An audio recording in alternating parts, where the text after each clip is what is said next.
मेरी शुरुआत हुई फना से, फिर हमने करी my name is Khan, Ghajini, Saawariya, Anjaana अनजानी।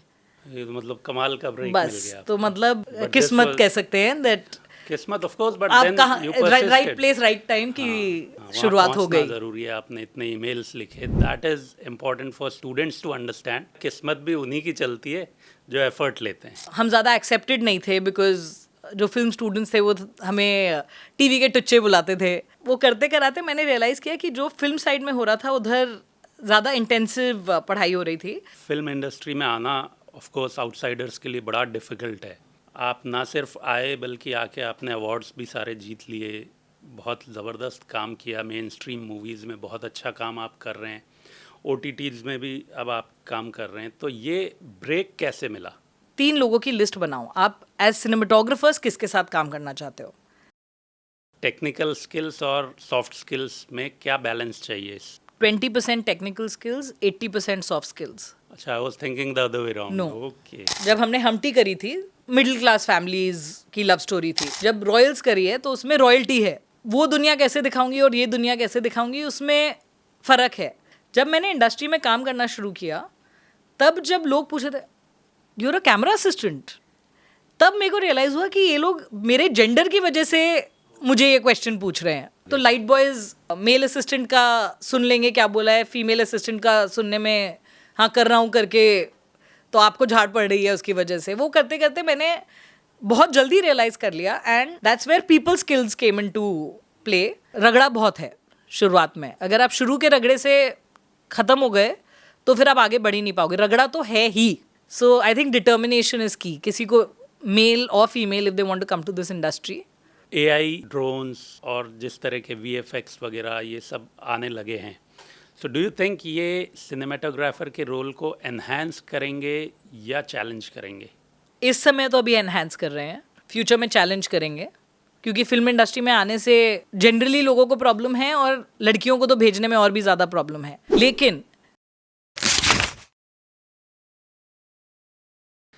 Welcome to yet another episode of Switch Talk. और आज के इस एपिसोड में हम जिस प्रोफेशन की बात करेंगे वो है सिनेमाटोग्राफी। और जो गेस्ट हमारे साथ हैं उन्होंने फना मूवी से अपना करियर स्टार्ट किया फिल्मों में as assistant director of photography. उसके बाद उन्होंने माय नेम इज़ खान जैसी बड़ी फिल्में की और उसके बाद खुद जब उनको ब्रेक मिला तो उन्होंने एज सिनेमाटोग्राफर या डायरेक्टर ऑफ फोटोग्राफी जिन मूवीज़ में काम किया वो भी बड़ी कमाल की मूवीज़ हैं, चाहे बद्रीनाथ की दुल्हनिया है, हमटी शर्मा की दुल्हनिया भी आप ही ने डायरेक्टर ऑफ फोटोग्राफी थे उसमें। और उसके बाद अभी रश्मि रॉकेट भी आपने की है। उसके अलावा बहुत सारी फिल्में की, बहुत सारे अवार्ड्स जीते। तो नेहा से हम जानेंगे कि किस तरह से सिनेमाटोग्राफी की दुनिया में एज अ फीमेल इनकी जब एंट्री हुई तो किस तरह से लोगों के लिए एक सरप्राइज़ था और किस तरह इन्होंने अपना रास्ता इस फिल्म इंडस्ट्री में बनाया और किस तरह इतना सक्सेसफुल हुए। ये समझना भी अपने आप में इम्पॉर्टेंट है कि क्या स्किल्स सीखने की ज़रूरत है इस फिल्म इंडस्ट्री में आने के लिए, उस पर भी इनसे बात होगी। और इंडस्ट्री में आने के बाद किस तरह से जो चैलेंजेस हैं उनको हैंडल करना है, जो अपॉर्चुनिटीज़ हैं उनको कैसे क्रिएट करके ग्रैब करना है।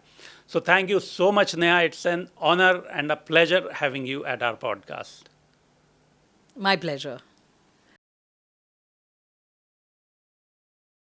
So सबसे पहले तो ये बताएं कि सिनेमाटोग्राफी के बारे में जब से मैंने सुना, मुझे यश चोपड़ा सर की वो मूवीज़ से इसका पता चला था कि भाई सिनेमाटोग्राफी होती है जिसमें सुंदर सा स्विट्ज़रलैंड दिखा देते हैं अपन, दैट इज़ सिनेमाटोग्राफी।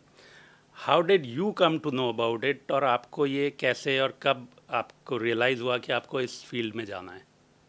तो कई लोगों की कहानी ऐसी होती है कि बचपन से ही उनको पता होता है कि क्या करना है, कहाँ पहुँचना है। तो मेरी कहानी वहाँ से नहीं शुरू होती।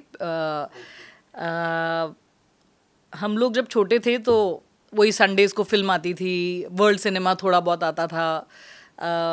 मेरे फादर नेवी से हैं तो क्लब्स में फिल्म स्क्रीनिंग्स होती थी। तो मुझे मूवीज़ का शौक़ हमेशा से था एंड मूवीज़ देखने का शौक़। कभी सोचा नहीं था कि इस लाइन में आऊँगी बिकॉज़ दूर दूर तक हमारे ख़ानदान में कोई इस फील्ड में नहीं था। फिर बड़े होते होते मैंने ये रियलाइज़ किया कि मुझे ऐसे एक फील्ड में होना था जहाँ मेरा लोग नए लोगों से इंटरेक्शन होता रहे, because I had seen my parents की दे हैड अ सेट, मतलब मेरी मॉम काम करती थी तो उनका एक लिमिटेड सेट था, मेरे फादर नेवी से थे बट उनके ट्रांसफर्स होते थे तो ऑब्वियसली लोग बदलते थे, तो नए लोगों से मिलने का एक डीप रूटेड चीज़ थी मेरे अंदर। उसके बाद क्या हुआ कि मैंने फिगर आउट किया कि जैसे जैसे बड़ी हुई कि अगर मैं होटल मैनेजमेंट करूँगी तो ऑब्वियसली नए लोगों से, इंटरेस्टिंग लोगों से मिलना जुलना होता रहेगा। तो बेसिकली मैं एक MTV के क्विज शो के लिए गई थी और उस सेट पे जाते ही जो मुझे फीलिंग आई, I think that was the trigger point for me to consider this industry. Film industry के बारे में हम जानते थे, एक्टर्स, डायरेक्टर्स, DOPs के भी कुछ नाम सुनते थे, कुछ टेक्नीशियंस के नाम जो बहुत ही बड़े हो गए थे उनके नाम सुनते थे, बट कभी भी मुझे कुछ अट्रैक्शन नहीं हुआ इंडस्ट्री की ओर। फिर क्लास 11 के बाद मैंने जब ये क्विज शो के सेट पे गई तो मुझे पता लगा और मैंने फिर थोड़ी रिसर्च करनी शुरू की, एंड जो मैंने आपको बोला ऑलरेडी कि मेरा एक डीप रूटेड फीलिंग थी कि मुझे एक इंडस्ट्री में जाना है जहाँ मैं नए लोगों से मिलती रहूँ। तो रिसर्च करने के बाद मैंने डिसाइड किया या तो मैं होटल मैनेजमेंट करूँगी या तो मैं फिल्म मेकिंग करूँगी। उसी साल, उससे एक मेरे स्कूल से ग्रेजुएट होने से एक साल पहले दिल्ली यूनिवर्सिटी ने एक कोर्स शुरू किया था, bachelors of mass media and mass communication, Indraprastha college for women में। तो मैंने वहाँ अप्लाई किया। वहाँ जाते ही मेरी दुनिया और खुल गई, बिकॉज वहाँ फिर advertising, journalism, like they are not fields that I considered when I was growing up. So जैसे ही वो हुआ, जैसे MTV के सेट पे जाते ही मैंने रियलाइज़ किया मुझे ये करना है। उस इंस्टीट्यूट में, कॉलेज में जाते ही मैंने रियलाइज़ किया कि मेरे को विजुअल सबसे ज़्यादा अट्रैक्ट करते हैं। तो इवन दो हमारे जैसे जैसे हमारे कोर्स में कभी जर्नलिज्म किया, कभी कुछ किया, तो it was always the images in journalism, और when we were doing a video course की मूवमेंट कैसे कैप्चर करना है, उस सब ने मुझे अट्रैक्ट करना शुरू किया। फिर धीरे धीरे ग्रेजुअली जब मैंने रियलाइज़ किया कि इट्स विजुअल मीडियम, फिर मैं गई FTI में अपना स्पेशलाइजेशन करने के लिए, एंड बस जर्नी वहाँ से शुरू हुई और अब चलती जा रही है। तो अब ये बताएं, फोटोग्राफी और सिनेमाटोग्राफी, इसमें डिफरेंस क्या है? मतलब बहुत सादे शब्दों में कहा जाए तो ऑब्वियसली फोटोग्राफी में आप एक single moment at the right time capture कर रहे हैं। मूवमेंट में आप कई बार वो क्रिएट करते हैं, आप एक पूरी दुनिया क्रिएट करते हैं, एंड एक रियलिज्म लेके आ सकते हैं उसके अंदर। एंड मुझे फोटोग्राफी का शौक है, but it is the moving images that drive me. So पहली बार फिल्म इंडस्ट्री में आना ऑफ कोर्स आउटसाइडर्स के लिए बड़ा डिफ़िकल्ट है।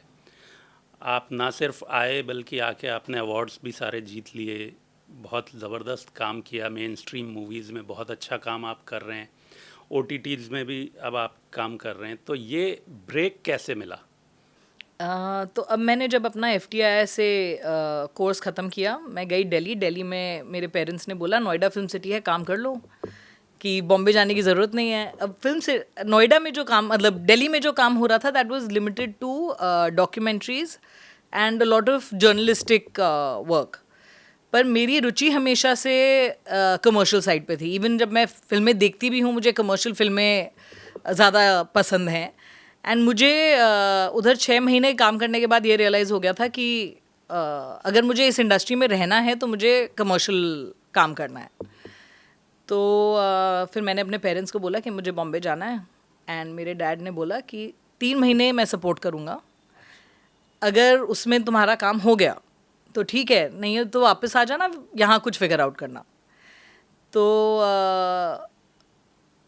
1.5 महीने बाद, मैं बॉम्बे आने के बाद मैंने एटलीस्ट 700-800 लोगों को ईमेल्स लिखी होंगी, मीटिंग्स फिक्स करी होंगी। सही अप्रोच मुझे पता नहीं था क्या है, तो मैंने एड फिल्म एजेंसीज को लिख दिया। मैंने, मतलब I was just writing emails to anyone and everyone. I am assuming ये 15 साल पहले की बात यस होगी कम से तो कम। उस समय ना फिल्म डायरेक्टरीज आती थी, हाँ, उसमें से एक एक नंबर लिख के मैंने लोगों को, मुझे तो लगता है लोग आज भी शायद रिस्पॉन्ड नहीं करते होंगे इतना ईमेल्स पे। मतलब आप मैंने थोड़ा अगर कल्चर 700 आया। 800 लोगों को लिखा तो मैं एटलीस्ट 100 लोगों को मिली।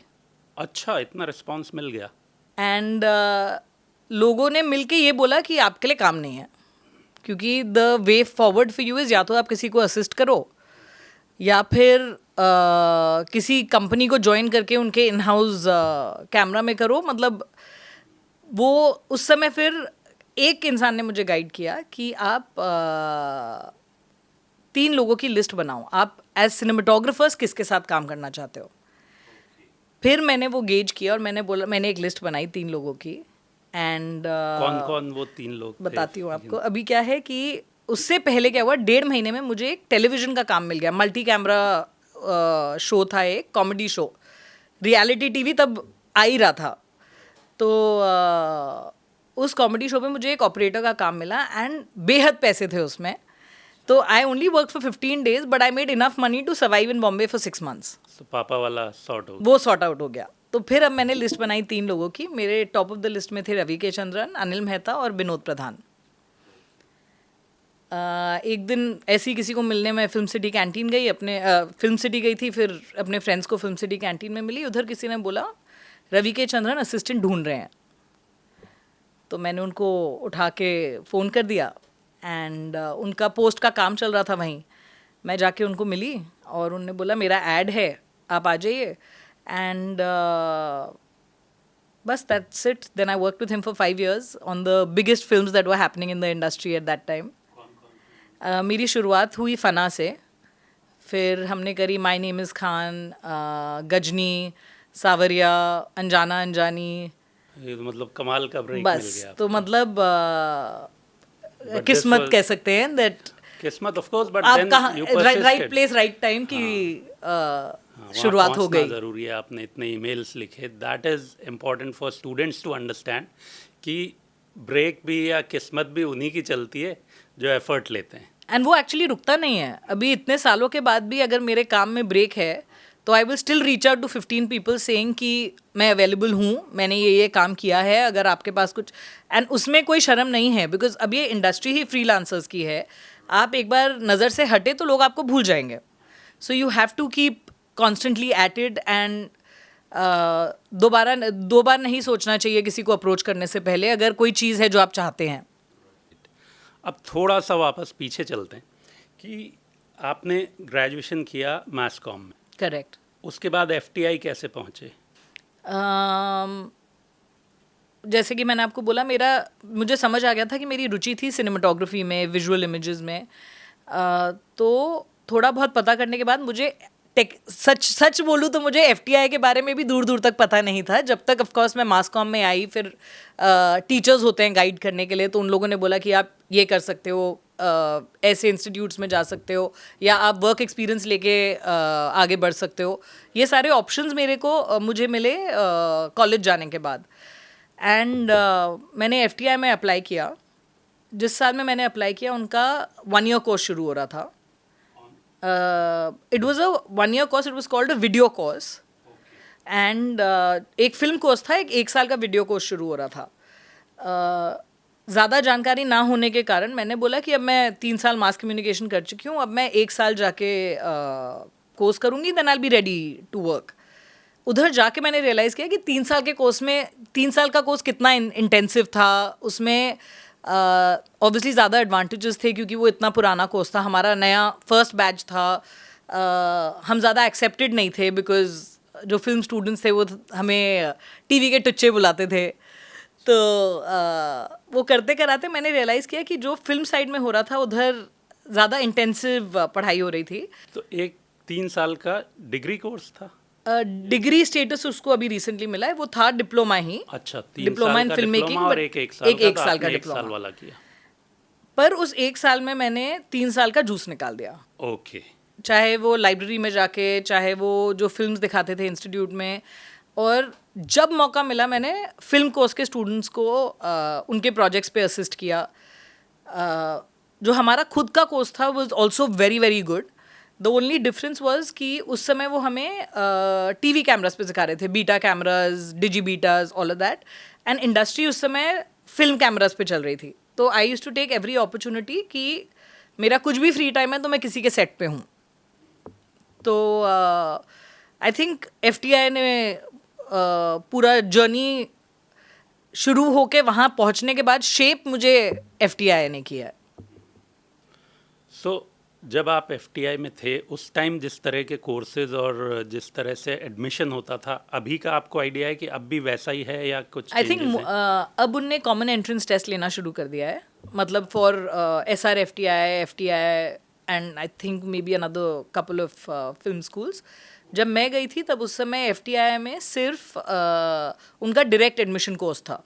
तो आप एक रिटन एग्ज़ाम देते थे, अगर आप वो क्लियर करते थे तो आपको इंटरव्यू के लिए बुलाया जाता था और फिर ओरिएंटेशन के लिए.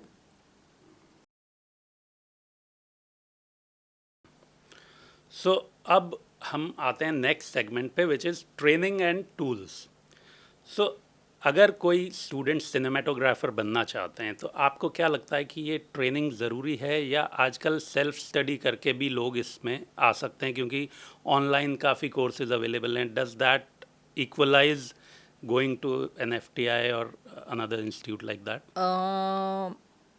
I won't be able to say it in a complete yes and no manner. किसी भी इंस्टीट्यूट में जाके पढ़ना इज़ अ बिग एडवांटेज, क्योंकि आप ट्रायल एंड एरर से आप एक्चुअली हैंड्स ऑन जो सीखते हैं उसमें और जो आप ऑनलाइन सीखेंगे उसमें ज़मीन आसमान का फ़र्क है. क्योंकि आप ऑनलाइन सीख लेंगे कि अपर्चर 2.8, 4, 5, 6 होता है, लेकिन एक्चुअली 2.8 रखने से क्या होने वाला है, 5, 6 रखने से क्या होने वाला है, आपकी डेप्थ ऑफ फील्ड कैसे बदलेगी, वो आप हैंड्स ऑन करेंगे तो ही आप सीख पाएंगे. अब क्या होता है कि मेरे साथ साथ ही बहुत लोग थे जो सीधा इंडस्ट्री में आए, असिस्ट कर करके they have made their they've carved a niche for themselves. पर जैसे मैं भी अगर किसी को हायर कर रही होती हूँ एज एन असिस्टेंट, थोड़ा सा अगर फाउंडेशन कहीं से होता है वो एक एडवांटेज रहता है. क्योंकि जब वो कोई इंसान आपके पास सेट पे आता है तो अगर आप चाहें भी तो आप बहुत ज़्यादा टाइम उनको समझाने में नहीं लगा सकते, because you are always working against time. तो जो सेट पे आता है वो यूजुअली वही एग्जीक्यूट कर रहा है जो आपने उसको बोला कि लाइट इधर रखो, यहाँ डिफ्यूजन लगाओ, ये वाला लेंस लगाने बोल दो, तो वो एग्जीक्यूट कर रहा होता है. वो खुद को नहीं लेके आ पाता उस प्रोसेस में. तो इसलिए मैं पर्सनली बिलीव करती हूँ कि थोड़ा सा एजुकेशन अगर हो तो ज़्यादा बेहतर है. And not online but offline, where you are actually doing projects. आप एक्चुअली कोई कॉन्सेप्ट को शुरुआत से अंत तक लेके जाते हैं, आप पूरा प्रोसेस समझते हैं फिल्म मेकिंग का.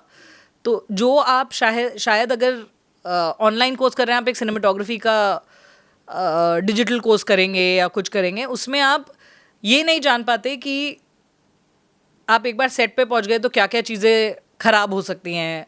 क्योंकि वो एक आइडियल सिचुएशन में आपको बोल रहा है कि ये चीज़ करेक्ट है, आप यहाँ से 3 पॉइंट लाइटिंग कीजिए. बट जब आप एक लोकेशन पे पहुंच गए, आपने 3 पॉइंट लाइटिंग की, तो आपका लोकेशन हो सकता है फ्लैट लगे. तो ये चीज़ें अगर आप कोई कोर्स करते हैं जो हैंड्स ऑन मिलता है वो बहुत वैल्यू का होता है. सो अब एजुकेशन की जब बात कर रहे हैं हम, तो टेक्निकल नो हाउ तो इम्पॉर्टेंट है ही कि लाइटिंग, अपर्चर आपने बताया, एक्सपोजर है. अलॉन्ग विद दैट आपकी जो जर्नी आपने शेयर की उससे मुझे ये भी समझ आ रहा है कि उसमें कम्युनिकेशन स्किल्स या सॉफ्ट स्किल्स की बहुत इंपॉर्टेंस बहुत ज़्यादा इस इंडस्ट्री में. So how would you rate the two, technical skills और सॉफ्ट स्किल्स में क्या बैलेंस चाहिए इस इंडस्ट्री में आने के लिए? 20% technical skills, 80% soft skills. Achha, I was thinking the other way around. No. Okay. I mean, I've learned this over the years. So that's a big learning. Because I know people who are very good technically, but some people might have anger issues or some people may not have, मतलब उनका communication skills बहुत अच्छे नहीं होंगे तो वो आगे नहीं बढ़ पाए. तो मेरा इतने सालों के बाद मानना है, अगर आप मेरे से 15 साल पहले पूछते तो शायद मैं बोलती कि 90% टेक्निकल, 10% आप अच्छे हैं तो सब चलेगा. बट धीरे धीरे एज यू ग्रो आप रियलाइज़ करेंगे कि अगर आप टेक्निकली बहुत अच्छे हैं बट आपका जनरल व्यवहार लोगों के साथ अच्छा नहीं है तो लोग आपको रिपीट नहीं करना चाहते, आपके साथ वापस काम नहीं करना चाहते, इंडस्ट्री में कुछ ना कुछ आपके बारे में बोला जाता है, तो इट इज़ कमाल की बात है ये कि जिस तरह से आपने बताया। So this is a great learning. जितने भी स्टूडेंट्स हैं उनसे मैं यही कहना चाहूँगा कि जैसा नेहा ने बताया कि आप टेक्निकल नो हाउ कितना भी अच्छा हो, सॉफ्ट स्किल्स पे काम करना बहुत ज़रूरी है। और अब एआई आने के बाद भी ये बोला जा रहा है कि सॉफ्ट स्किल्स तो उतनी ही इम्पोर्टेंट रहने वाली है। अब सॉफ्ट स्किल्स का ही खेल है पूरा, क्योंकि एआई आने के बाद एआई सब कुछ कर सकता है, बट जो आप अपनी लाइफ के पर्सपेक्टिव्स, अपने लाइफ के एक्सपीरियंसेस जनरली जो अपने साथ लेके चलते हैं, वो एक एआई से दूसरे एआई को सेपरेट करने में डेफिनेटली हेल्प करता है। ओके, सो सिनेमेटोग्राफी एक तरह की आर्ट है जो स्टूडेंट्स को खुद से पता चल जाता है कि वो इस चीज़ में अच्छे हैं, या इसमें कॉन्शियस डिसीजन लेकर भी आया जा सकता है कि नहीं यार ये मुझे सीख कर इस फील्ड में जाना है। कुछ होते हैं स्टूडेंट्स जिनको इनिशियली एक बड़ा शौक होता है फोटोग्राफी का, अच्छे से वो कैप्चर करते हैं, वीडियोस बनाते हैं, या आजकल रील्स भी बना रहे हैं।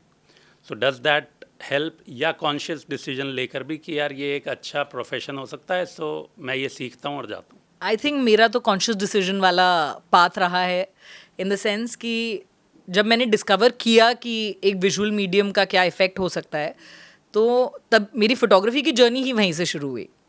कि मैंने जब डिसाइड किया कि मुझे कुछ एक like you feel it in your bones, जब वो होता है then you like then you work towards it, कि आप हर स्किल को फिर उस लिहाज से मास्टर करते हैं। तो एंड कुछ होते हैं जिनमें इनबॉर्न होता है कि मतलब 4 साल की उम्र में कभी पेरेंट्स ने कैमरा दिया होगा, एंड ऐसे मतलब मैं ऐसे लोगों को जानती हूँ जिनने 4 साल की उम्र से फोटोग्राफी शुरू की एंड दे न्यू कि विजुअल आर्ट में ही कुछ करना है हमें। जबकि मेरा ये था कि मैंने जब ये डिस्कवर किया तो मैंने अपने आप को ट्रेन किया है इसके लिए। अच्छा, अब सिनेमेटोग्राफर एक कोलैबोरेटिव जॉब है जिसमें आपको डायरेक्टर का विजन, प्रोड्यूसर के जो कंस्ट्रेंट्स हैं वो, और आपकी खुद की जो एक इच्छा होती है कि मैं इस तरह से दिखाऊं चीज़ों को, इन तीनों में बैलेंस कैसे होता है? प्री प्रोडक्शन से। तो बेसिकली प्री प्रोडक्शन में क्या होता है कि यूजुअली आप किसी प्रोजेक्ट को हाँ बोलते हैं बेसिस द स्क्रिप्ट। उसके बाद जो आप चीज़ें बोल रहे हैं कि डायरेक्टर का क्या विजन है, प्रोड्यूसर का क्या बजट है, मैं विजुअली कहानी कैसे बोलना चाहती हूँ, तो ये पूरा डिस्कशन प्री प्लानिंग में अगर प्री प्रोडक्शन में अगर हमने कर लिया तो शूटिंग की जर्नी स्मूथ होती है। तो बेसिकली क्या होता है कि एक बार मैंने अगर कुछ पढ़ा तो मैं कुछ विजुअल रेफरेंसेस दिखाऊंगी डायरेक्टर को। डायरेक्टर ऑलरेडी कुछ विजुअल रेफरेंसेस लेके बैठे होते हैं कि मुझे ग्रंजी चाहिए या मुझे ग्लॉसी चाहिए, मतलब किस तरीके का लुक एंड फील उनको चाहिए, उनके पास रेफरेंसेस होते हैं, मेरे पास रेफरेंसेस होते हैं। हम लोग बैठ के पहले फिगर आउट करते हैं कि हम विजुअली क्या दिखाना चाहते हैं ऑन स्क्रीन। फिर then comes in the producer जो बोलता है कि आपको इतना ही बजट है, आपको इतनी ही लाइट्स मिलेंगी। सो कई बार वो अलाइन कर जाता है जो आपने ऑलरेडी प्लान किया है, कई बार आपको रीवर्क करना पड़ता है कि अगर मेरे पास इतनी ही लाइट्स हैं और इतनी बड़ी लोकेशन है, सो मैं किस अप्रोच से सेटअप को लाइट अप करूँगी। बट अगेन वो सब ऑलरेडी जब हमारा प्री प्रोडक्शन चल रहा होता है, हमारे इन रूम डिस्कशंस में, ऑन लोकेशन रेकीज़, टेक रेकीज़, उन सब में हम लोग ये सब चीज़ें आयन आउट कर देते हैं। तो जब तक हम सेट पे जाते हैं, हम ये चीज़, these are not things that we are worrying about. तब हम इन चीज़ों के बारे में सोच रहे होते हैं कि सोचा तो था कि धूप होगी पर बारिश हो गई, अब इसको कैसे मैनेज करें। सो ऑन लोकेशन रेकी का कोई जॉब होता है तो मुझे आप उसमें रख सकते हैं, मतलब पहले से जाके लोकेशंस देखना। हाँ जी, हम अभी जयपुर में शूट करके आए हैं इतना एक्सटेंसिव। अच्छा, द रॉयल्स करके एक शो है नेटफ्लिक्स पे। Oh yes. तो 1.5 महीना हम लोग वहाँ शूट करके आए हैं जयपुर में। वाह, सो नेक्स्ट टाइम आप आएँ तो ज़रूर बताइए। बिल्कुल। नहीं, मैं तो ऑन लोकेशन में जैसे अलग अलग, कभी अंटार्कटिका अगर आपको करना हो या इजिप्ट करना हो, मैं पहले जाकर देख कर आ जाऊँगा सब। वाह ऐसे होता नहीं है, एक पूरा जॉब प्रोफाइल है। Of location managers. Okay. And वो यूजुअली क्या होता है कि लोकेशन मैनेजर्स सिटी के, उसी सिटी के होते हैं, क्योंकि गुंडागर्दी, पॉलिटिक्स, उनको वो सब समझना ज़रूरी है. क्योंकि अगर आप पब्लिक स्पेसेस में शूट करने जा रहे हैं तो किस काउंसिल में जाना है, उधर के लॉ एंड ऑर्डर कैसे कैसे मैनेज करना है. तो Okay, तो usually that is location managers particular, अब जैसे राजस्थान के लोकेशन मैनेजर्स होंगे या जयपुर के स्पेसिफिक लोकेशन मैनेजर्स होंगे. It works like that. Interesting. So ये एक नए प्रोफेशन के बारे में. बिल्कुल. सो आप जब डिसाइड करते हैं कि कोई मूवी किस लोकेशन पे शूट की जाए, तो उसमें पर्सनल बायसेस भी आ जाते हैं कि यार मैंने वो कंट्री या वो सिटी नहीं देखा, बहुत सुना है बड़ा सुंदर है, वहाँ चल के शूट करते हैं. मोस्टली आपके लोकेशंस आपकी कहानी ड्राइव करती है. अब जैसे द रॉयल्स है, वो हम स्विट्ज़रलैंड में जाके नहीं शूट कर सकते. जब हम out and out commercial film, Hindi film कर रहे होते हैं, तो हम गानों के लिए ये ज़रूर करते हैं कि लद्दाख जाके शूट करते हैं, बहुत सुंदर है, या फिर स्विट्ज़रलैंड में उधर के पहाड़ों में जाके शूट करते हैं, क्योंकि उस समय कोई कहानी का लॉजिक नहीं होता. किसी ने सोचा, वो उधर पहुंच गया. बट यूजुअली अगर आप स्टोरी बेस देखते हैं तो उधर कहानी ड्राइव्स की आप कौन से जगह पे जाके शूट करेंगे. ओके. सो अब आते हैं हम स्किल्स पे.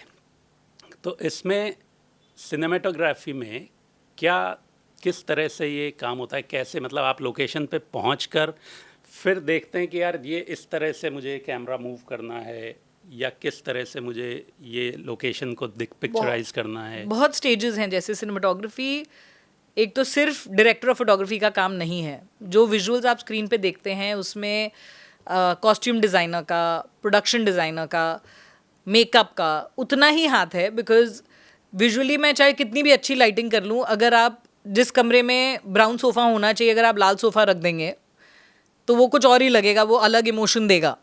तो ये जब मैं प्री प्रोडक्शन का नाम ले रही हूँ तो उसमें बहुत स्टेजेस हैं, जिसमें एक होता है कि मैं सिर्फ डायरेक्टर के साथ बैठ के एक बार विजन समझूंगी. डायरेक्टर उसी तरीके से अलग डिपार्टमेंट्स के साथ बैठेगा, जैसे कॉस्ट्यूम डिज़ाइनर के साथ, आर्ट डिपार्टमेंट के साथ, कि हमें ओवरऑल ये लुक अचीव करना है. उसके बाद कंबाइंड मीटिंग्स होंगी हमारी. ये हम अभी तक सेट पे पहुँचे ही नहीं हैं. हमारी कंबाइंड मीटिंग्स होंगी जहाँ पे हम सब एक लेवल पे एग्री करेंगे कि ये हमारा लुक एंड फील है. उसके बाद जाते हैं हम रेकी पे, जिसमें ये सारे मेकअप नहीं होता, ना कॉस्ट्यूम होता है. कॉस्ट्यूम वालों को हम लोकेशन की पिक्चर्स भेजते हैं, on the basis of that वो कलर्स वगैरह डिसाइड करते हैं. But production, design department and camera department have to be there when locations देखे जा रहे हैं. क्योंकि आप एक लोकेशन पे पहुंचते हैं, फिर आपको कंसिडर करना पड़ेगा आपका बजट है कि नहीं इस सेटअप को लाइट अप करने के लिए. प्रोडक्शन डिज़ाइनर देखता है उनका बजट है कि नहीं इतने बड़े एरिया को सेटअप करने के लिए. ये तो एक बजट की बात हो गई. बाकी क्रिएटिवली आप देखते हैं वेदर इट इज़ वर्किंग. अगर आपका एक सीन इस जगह पे दिन में है, रात में है, दोनों सिनेरियोज में ये लोकेशन आपके लिए वर्क करता है कि नहीं, विजुअली ऑन स्क्रीन ये अच्छा लगेगा कि नहीं. तो एक हम लोग जाके करते हैं लोकेशन रेकी. उसके बाद हम करते हैं tech recce. Technical recce is where सब डिपार्टमेंट्स एग्जैक्टली प्लान करते हैं कि क्या चीज़ कहाँ जाएगी. उस समय आपकी पूरी टीम्स आपके साथ जाती हैं. तो मतलब सिनेमाटोग्राफी टीम में आपका गैफर हो गया, फर्स्ट असिस्टेंट हो गया, they will also come for that recce. So that आपने ऑलरेडी प्री प्लानिंग में उनको बता दिया है कि जब हम यहाँ आएंगे मुझे यहाँ लाइट्स चाहिए. गैफर जाके देखेगा कि आपका जनरेटर कहाँ पार्क होगा, उधर से केबलिंग कैसे आएगी आपको इस लोकेशन पे लाइट सेटअप देने के लिए. असिस्टेंट्स देखते हैं कि अपना कैमरा मूवमेंट, व्हेन आई से मूवमेंट मतलब एक जगह से दूसरी जगह शिफ्ट कैसे होगा, कितना टाइम लगेगा, वो सब चीज़ें हम ऑलरेडी प्लान कर लेते हैं. On the basis of that हम प्लान करते हैं कि आज हम 3 मिनट का काम निकाल पाएंगे या हम 7 मिनट का काम निकाल पाएंगे. तो वो सब टेक्निकल रेकी पे होता है. आज रियलाइज़ हो रहा है मुझे कितना मुश्किल काम है फिल्म मेकिंग. मतलब हम जब देखते हैं तो इतना पता नहीं चलता है. बिल्कुल. और ये लगता है कि हाँ ठीक है, अच्छा था, सिनेमेटोग्राफर बुरा था, है, उन्होंने खत्म. हाँ उन्होंने ऐसे कैमरा मूव किया होगा, ठीक है. बट उसके पीछे कितना एफर्ट, कितनी मेहनत जाती है, दैट आई रियलाइज नाउ. सो कोई ऐसा आपका एक्सपीरियंस हुआ हो जो आपके लिए बड़ा टफ रहा हो, आपको लगा हो कि यार ये तो नहीं हो पाएगा, यहाँ ये मैं जिस तरह कैप्चर करना चाहती हूँ वो नहीं कर पाऊँगी, और फिर वो अल्टीमेटली हो गया? तो मेरी शुरुआत की फिल्म थी हम्टी शर्मा की दुल्हनिया। 2014 हाँ, रिलीज हुई शायद। 2014। अब उसके पीछे क्या है, जो एक गाना था उसमें देंगड़ देंगड़ करके। हम जब पंजाब शूट करने गए तो उधर ना फॉग होना था ना बारिश होनी थी, हम अच्छे मौसम में गए थे शूट करने के लिए। अब जब जिस दिन हमें गाना शूट करना था वो फुल सनलाइट के हिसाब से हमने सेट बनाया था, ड्रेप्स डाले थे, फ्रेश फ्लावर्स थे, सब कुछ था। एंड हम जिस दिन शूट करने वाले थे सेटअप रेडी था, रात को बारिश हो गई और पानी भर गया। फिर हमने एक दिन शूट डिले करी। हमने बोला कि अब ऐसे में तो कर ही नहीं सकते, प्रोडक्शन डिज़ाइन टीम को जाके पूरा रीवर्क करना पड़ा, चीज़ें उड़ गई थी, सब कुछ हुआ। अगले दिन सुबह निकली धूप, जो एक दिन के ब्रेक के बाद हम पहुंच गए शूट करने के लिए। शूट करते करते फिर बारिश शुरू हो गई। अब हमें पता लग गया था कि वहाँ पानी भरता है, तो प्रोडक्शन डिज़ाइन टीम ने प्लास्टिक का अरेंजमेंट किया हुआ था। फिर जैसी बारिश हुई फटाफट, अब उस टाइम पे किसी ने ये नहीं सोचा कौन किस डिपार्टमेंट का है, क्योंकि यूजुअली हर डिपार्टमेंट अपना काम करता है, किसी और के बीच में घुसता नहीं है। किसी ने ये नहीं देखा कौन किस डिपार्टमेंट का है, सब भागे कि सेट बचाओ किसी तरीके से। उसके बाद हमने सेट बचाया, फिर बारिश रुकी, सब निकाला, घास सुखाई, प्रॉप्स सुखाए, सब कुछ किया, फिर हमने शूट शुरू किया। तो 2 दिन हमारे साथ, जो हमें गाना 3 दिन शूट करना था, बजट वाइज हमारे पास 2 ही दिन बचे। डायरेक्टर की पहली फिल्म थी, मेरी दूसरी या तीसरी फिल्म थी, तो and we were a fairly new bunch of people making a film. Actors भी रिलेटिवली उस समय न्यू ही थे, वरुण और आलिया एक एक फिल्म करी थी उन दोनों ने, तो बजट लिमिटेड था हमारा। तो अब हमें 2 दिन में वो गाना शूट करना था, and we managed it because of team work. So it almost seemed कि ये शायद नहीं हो पाएगा, पर वो हो गया। अगर मैं अब देखती हूँ तो वो गाना 100% नहीं है, बट उसमें फीलिंग 100% है। और किसी को शायद समझ भी नहीं आएगा, शायद ना आए, हाँ। मतलब हम जानते हैं, बट उसका जो even when I talk about it, अभी मुझे आई गेट गूज बम्प्स कि मतलब जिस तरीके से पूरा टीम ने मैनेज किया उसको, किसी ने ये नहीं देखा कि ये तो मेरा काम नहीं है। Everyone got together and made that song happen. Interesting. और जो मूवीज़ आपने और जो की हैं, उनमें कोई और मेमोरेबल ऐसा रहा जहां आपको लगता है कि यार ये मुझे जैसा चाहिए था बिल्कुल वैसा हुआ? क्योंकि ये आपने बताया जैसा चाहिए था, उसमें कुछ वो कहना मुश्किल है। अच्छा। हर बार आप जब एक प्रोजेक्ट ख़त्म करते हैं, आपको लगता है कि मैं थोड़ा और कर सकती थी, ये थोड़ा और बेटर हो सकता था। तो वो फीलिंग आई डोंट थिंक किसी भी प्रोजेक्ट में मुझे आई है कि मैंने ख़त्म किया और मैंने बोला कि बस यही है। अच्छा, वैसे this is a positive sign as well that आप हर बार इम्प्रूव करना चाह रहे हैं। हालांकि ये भी कहते हैं कि परफेक्शन को इम्प्रूव करना मुश्किल है, तो थोड़ा डिफ़िकल्ट होगा, क्योंकि जिस तरह से आपका काम देखा है, बड़ा कमाल का काम किया है आपने। और as a newcomer actually ये बहुत ही ज़बरदस्त रहा। जैसा आपने बताया, आपका एक्सपीरियंस जो था, इनिशियल जो ब्रेक मिला, बड़ी बड़ी मूवीज़ करने को मिली। माय नेम इज़ खान का कोई आप एक्सपीरियंस अगर शेयर कर पाएँ, क्योंकि वो पूरा एक यूएस का जो इस तरह की लोकेशंस थी जो जनरली नहीं आती हैं मूवीज़ में, ऑफ बीट लोकेशंस काफ़ी थी। जब वो बाढ़ वाला सीन था, वो सेट था। अच्छा, वो सेट था, वो फिल्म सिटी में सेट बनाया था यहीं पर जी। अच्छा, हम सोच रहे हैं कहीं एरिजोना में है। नहीं, वो क्योंकि ऐसा अगर आप कहीं करने जाएंगे, even though that was a big budget film, वो करण जौहर की फिल्म थी, तो फिल्म में बजट का इशू नहीं था, लेकिन फिर भी आप ये चीज़ें जो हमें करना था उस सीन के लिए, फ्लड क्रिएट करना, इक्विपमेंट को पानी में डालना, वो सब कहीं और बाहर करते तो पॉसिबल ही नहीं है, मतलब या बहुत एक्सपेंसिव हो जाता। पॉसिबल तो सभी कुछ है। और अदरवाइज वहाँ यूएस मेरा में experience as an assistant overall क्या रहा कि जिनके साथ मैं काम कर रही थी, रवि के चंद्रन, उनकी फ़िलॉसफी ये थी कि अब आप आ गए हो तो ये आपका प्रोजेक्ट है। तो हम लोग प्री प्रोडक्शन में इन्वॉल्व होते थे, पोस्ट प्रोडक्शन में इन्वॉल्व होते थे, एंड जब ऑन सेट थे तो हमें पूरी रिस्पॉन्सिबिलिटी लेनी पड़ती थी, नहीं तो हमारी धज्जियाँ उड़ जाती थी।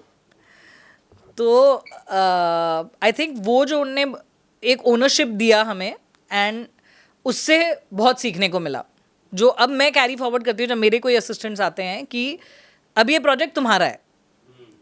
एंड क्या होता है कि कई बार डीपीज अगर ये रिस्पॉन्सिबिलिटी नहीं देते हैं ऑन स्क्रीन, तो सिर्फ डायरेक्टर ऑफ फोटोग्राफी का नाम जा रहा है, बाकी लोगों के रनिंग क्रेडिट्स में किसने पढ़ा किसने नहीं पढ़ा। बट अगर आपको ये ओनरशिप दी जाती है, फिर मायने नहीं रखता कि आपका नाम आगे आ रहा है या पीछे आ रहा है, आप पूरा रिस्पॉन्सिबिलिटी लेते हैं प्रोजेक्ट के लिए।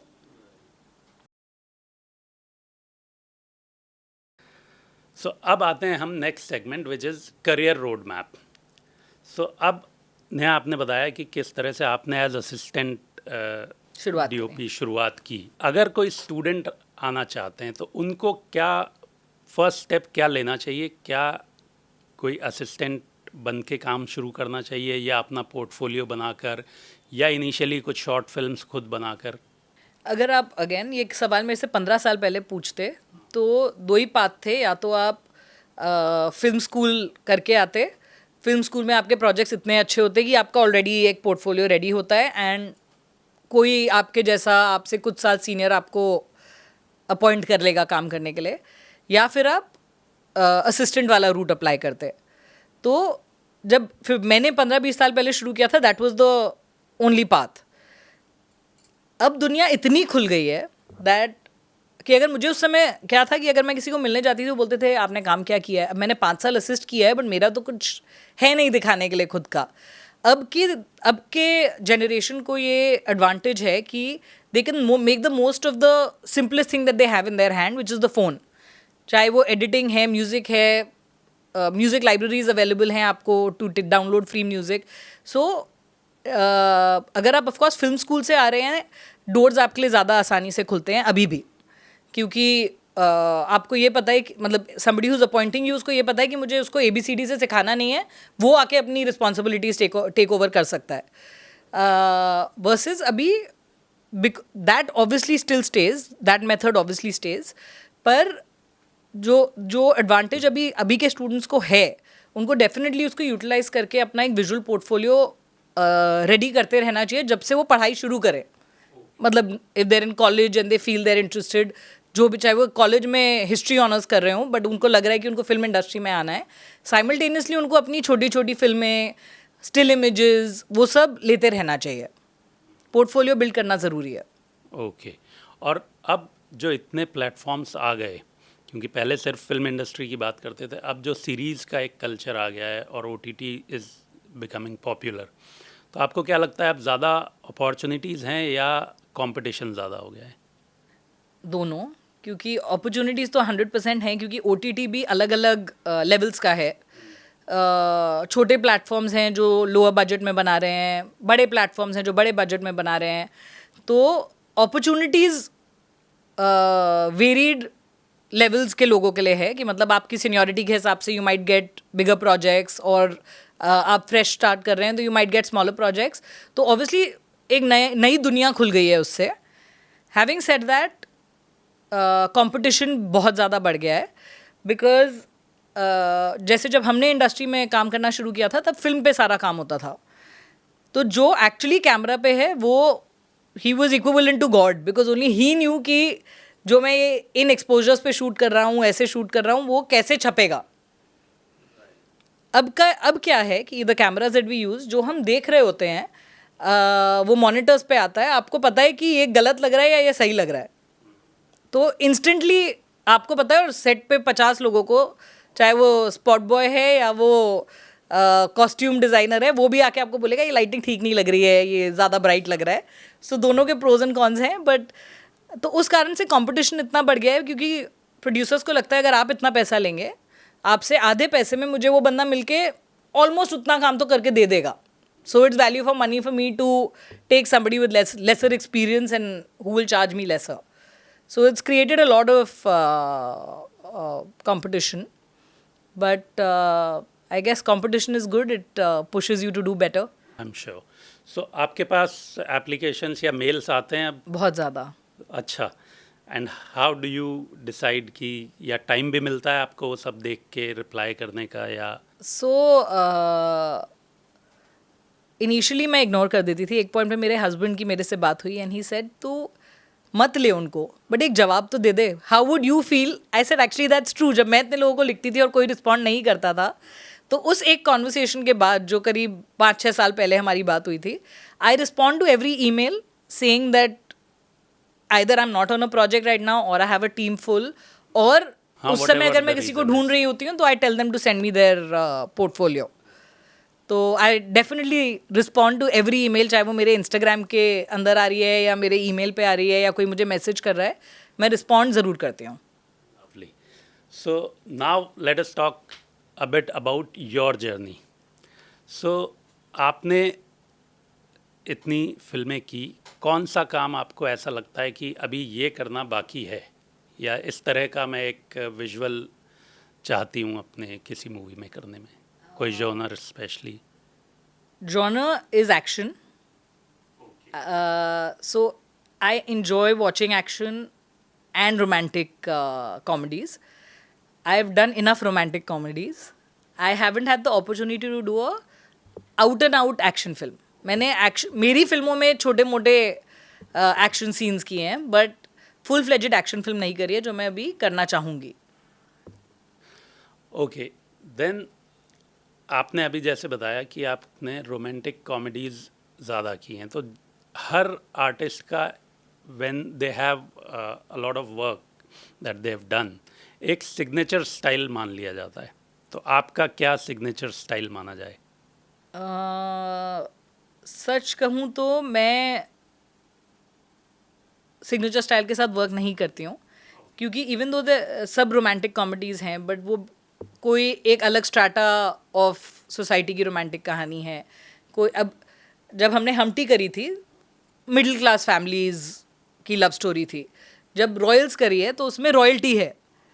तो वो दुनिया कैसे दिखाऊंगी और ये दुनिया कैसे दिखाऊंगी, उसमें फ़र्क है. तो हो सकता है मेरा, I think, approach in dealing with people, इन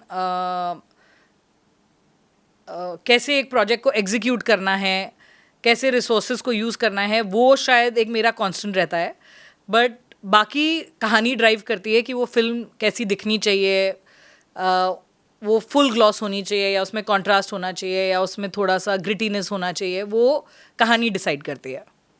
सो जब आपने हमटी शर्मा की और उसके बाद बद्री बद्रीनाथ, करी, तो ऐसा नहीं लगा कि यार ये सिमिलर ना हो जाए? लगा, पर वो सिमिलर नहीं हुआ. अगेन बिकॉज जब हमने हमटी करी, हमने छोटे स्पेसेस में शूट किया, छोटे घरों में शूट किया. बद्री में दुनिया खुल गई, क्योंकि फिल्म इंटरनेशनल चली जाती है. It's about a woman breaking out and figuring out कि उसको अपनी लाइफ में क्या चाहिए. तो विजुअली वो कहानी अलग तरीके से बोली गई है वर्सेस जैसे हमटी बोली गई है. तो कहानी का सोल मेंटेन करना होता है जो आप विजुअली दिखा रहे हो उसमें. सो अभी तक की आपकी जो जर्नी रही है, उसमें आप अगर 3 चीज़ों को क्रेडिट देना चाहें अपनी skills, in terms of skills, कि किन स्किल्स ने आपको इतना सक्सेसफुल बनाया, तो वो कौन से 3 स्किल्स होंगे जो स्टूडेंट्स को जिन पे काम करना चाहिए? आई थिंक सबसे पहला इज दृढ़ निश्चय, कि आपको आपको पैशनेट Determination. होना ज़रूरी है एंड डिटर्मिनेशन होना चाहिए कि आप क्या अचीव करना चाहते हैं. सेकंड, सीखना कभी नहीं छोड़ना चाहिए. जो मैंने अपने बॉस से सीखा, मतलब वो जब मैंने उनके साथ काम किया तो वो इंडस्ट्री में लीड कर रहे थे, पर जितना मैंने उनको पढ़ते हुए, फिल्म स्टडी करते हुए देखा है, मैं अभी भी उस लेवल पे मैचअप नहीं हो पाती. तो वो कभी नहीं छोड़ना चाहिए. एंड तीसरा, अगर आपको कुछ चाहिए तो मांगने से शर्म नहीं करनी चाहिए. जैसे कि मैंने आपको पहले बोला कि मैं शुरू में 700-800 लोगों को लिख चुकी थी. अभी भी मैं साल में 15 लोगों को तो लिख ही देती हूँ कि मेरे को आपके साथ काम करना है. अब एज अ वुमेन अगर हम बात करें तो हर फील्ड में एक जेंडर डिस्क्रिमिनेशन देखने को मिल जाता है. आपने कभी कुछ ऐसा फेस किया? मतलब मैं प्रिविलेज साउंड करूँगी इस सिचुएशन में, पर जब तक मैं बॉम्बे नहीं आ गई थी, मुझे जेंडर बायस का कुछ आइडिया नहीं था. एहसास ही नहीं था. क्योंकि जिस एनवायरनमेंट में मैं बड़ी हुई, जो मेरे भाई को दिया गया मुझे दिया गया, जो हमारा सोशल स्ट्रक्चर था उसमें पार्टी है तो गर्ल्स एंड बॉयज़ दोनों हैं।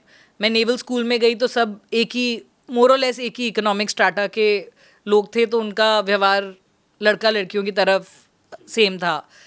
फिर मैं FTI भी जब तक पहुंची, हमारे कोर्स में 3 लड़कियां और 3 लड़के थे, तब तक भी मुझे फ़र्क नहीं पता चला। जब मैंने इंडस्ट्री में काम करना शुरू किया, तब जब लोग पूछे थे you are a camera assistant, तब मेरे को रियलाइज़ हुआ कि ये लोग मेरे जेंडर की वजह से मुझे ये क्वेश्चन पूछ रहे हैं। क्योंकि जब मैंने 20 साल पहले काम शुरू किया था, तब सेट पे या तो कोई कॉस्ट्यूम असिस्टेंट होती थी for the comfort of an actor, या मेकअप में फीमेल्स हेड ऑफ डिपार्टमेंट्स होते थे, एंड कुछ एक आधा assistant directors again for the comfort of a female actor. Those jobs were given back then because of that कि उसको कुछ भी डील करना है, कुछ भी प्रॉब्लम है तो she'll be comfortable. या तो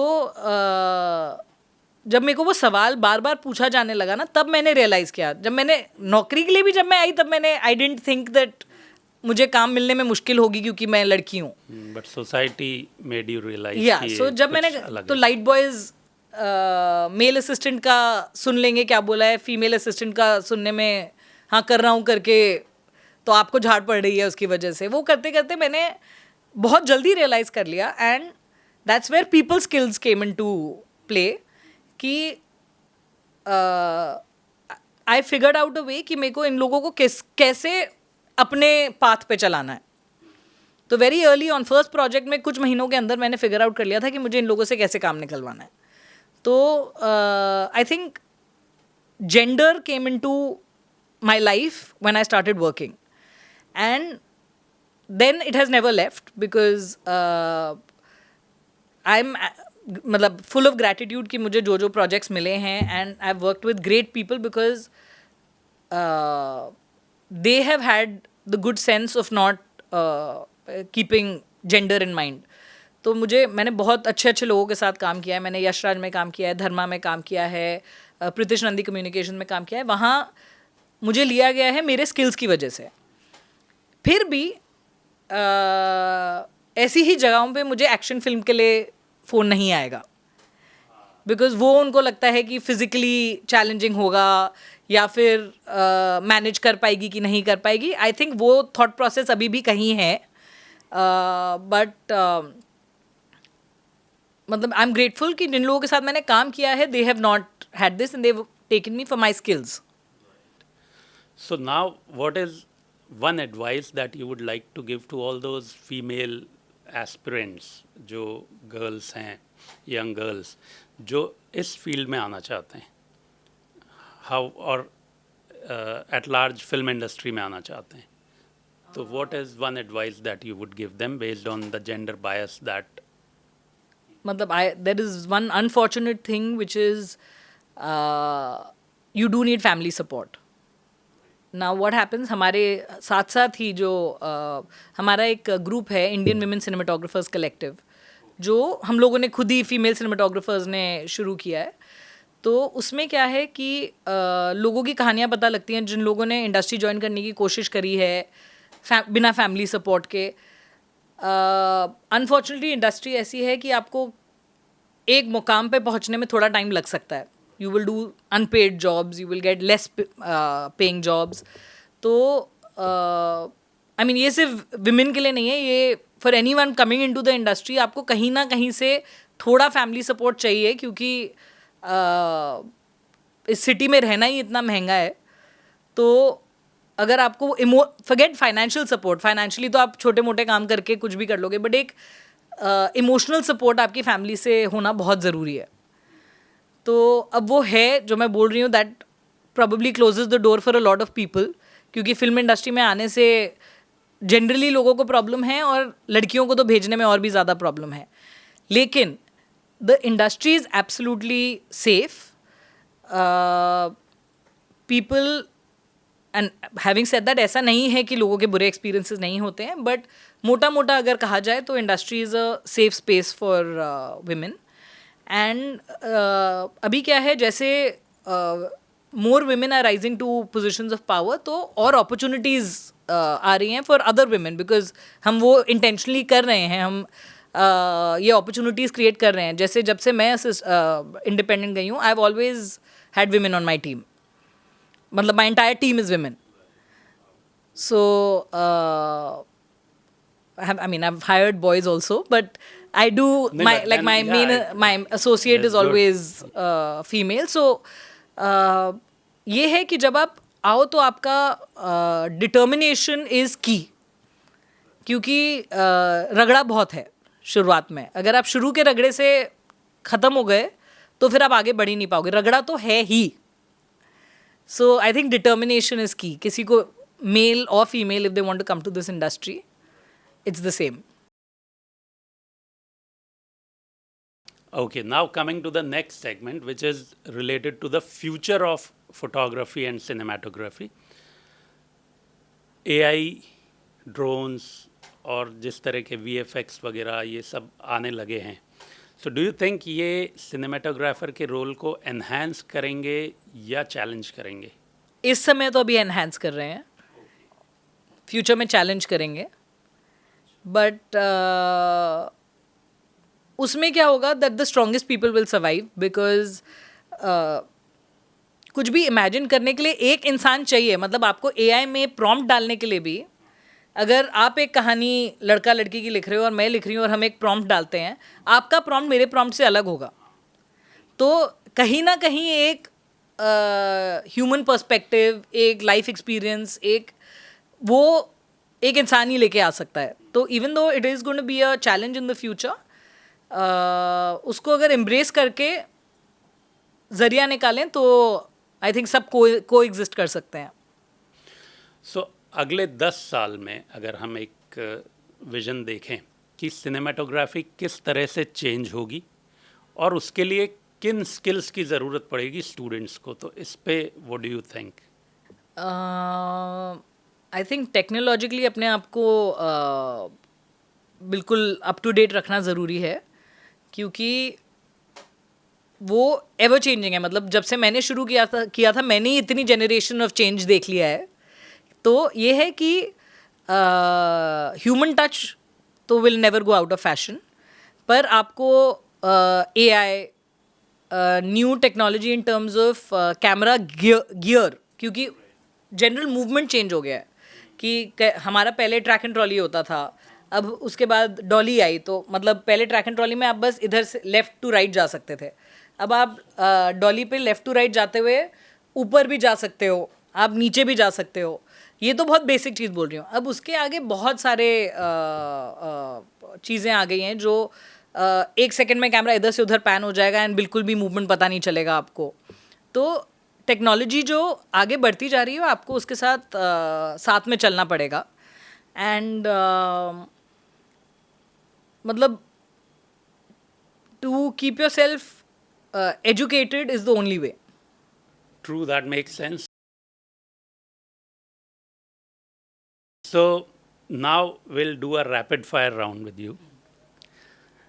So सबसे पहले तो ये बताएं कि कोई ऐसी मूवी जो देख के आपको लगता है यार काश ये मैंने की होती. है ना, रेवेनेंट, इमैनुअल Okay. लुबस्की की है. तो वो उनने जंगलों में विंटर्स में शूट के लिए पहुँचे, मौसम ठीक नहीं था, and it's beautiful. It one the Oscar in 2016 for cinematography. So that is one film I wish I could have shot. I mean he is God, but I would have liked to shoot something like that. Okay, and what's your preferred weapon? Lens or lighting? Lighting. Because अलग अलग lenses की अलग अलग खासियत होती है, but lighting से आप जिस तरीके से एक शक्ल को, एक एनवायरनमेंट को मोल्ड कर सकते हैं, वो आपका मतलब मेरा मेन वेपन है. ओके. कोई एक डायरेक्टर जिनके साथ आप काम करना चाहेंगे? Sanjay Leela Bhansali, Zoya Akhtar. Okay, Sanjay Leela Bhansali for the grandeur and Zoya Akhtar For the storytelling. Okay. I think she's one of the best storytellers in today's generation.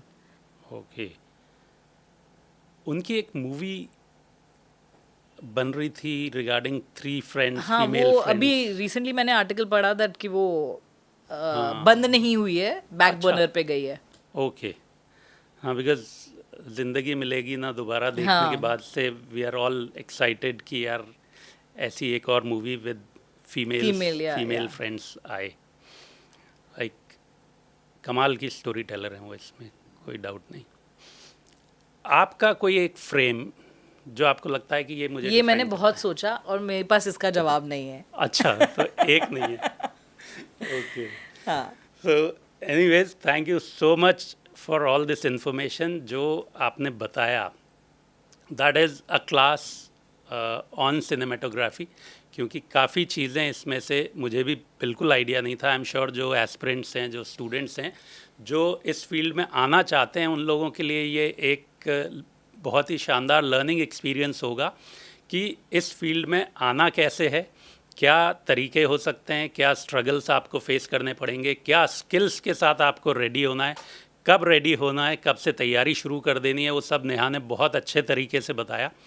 और सिनेमेटोग्राफी एक्चुअली होती क्या है, उसमें किस तरह से आप अपना पर्सपेक्टिव ला सकते हैं, किस तरह से आपकी सॉफ्ट स्किल्स पे आपको काम करना ज़रूरी है, ताकि आप जो डायरेक्टर का विज़न है और जो प्रोड्यूसर के लिमिटेशंस होते हैं उनके साथ अपने विजुअल जो एक इमेज होती है आपके दिमाग में किसी भी सीन को शूट करने की, वो कर पाएँ। तो इसके लिए many thanks once again to you, Neha. It was a great learning experience. I And also honor really to enjoyed have the you here. conversation. Thank you so much. Thank you. So मिलते हैं अगले episode में एक नए मेहमान के साथ, एक नए पर्सपेक्टिव के साथ। तब तक के लिए खुद का ख्याल रखें और अपने सपनों को सीरियस लेना ना भूलें।